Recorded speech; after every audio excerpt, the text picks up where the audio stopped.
সদায় আনন্দ অনুভৱ কৰোঁ যে মোক কোনোবাই যদি গৰুৰ লগত সাঙুৰি কথা কয় মই গৌৰৱ অনুভৱ কৰোঁ কাৰণ গৌ মাতাৰ দেশত 33 কোটি দেৱতা থকা বুলি আমি সদায় সেৱা জনাওঁ আৰু সৰুতে স্কুলত আটাইতকৈ মৰম কৰা শিক্ষকসকলে আমাক মাতিছিল ঐ গৰু ক'ৰ পৰা আহিছ এই ধৰণৰ মৰমেৰে আমাক মাতিছিল সেই ধৰণে আমি গৰু শব্দটোক শ্ৰদ্ধা লওঁ আৰু আপোনালোকে এই কথাবিলাক কৈ মোক প্ৰেৰণা দিয়ে যে হয়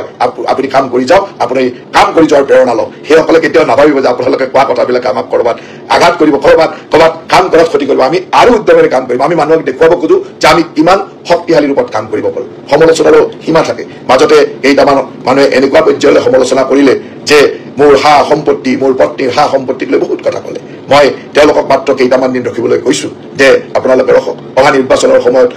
মোৰ নিজৰ মোৰ পত্নীৰ সা সম্পত্তি সকলো ইলেকশ্যন কমিশ্যনক দি দিম চাই ল'ব কিমান সা সম্পত্তি আছে মোৰ কিমান সা সম্পত্তি আছে মোৰ ক'ত কিমান লোন আছে মই ক'ৰ পৰা সা সম্পত্তি কেনেকৈ কৰিছো মোৰ সম্পত্তি লিগেল নে ইলিগেল মোৰ সম্পত্তি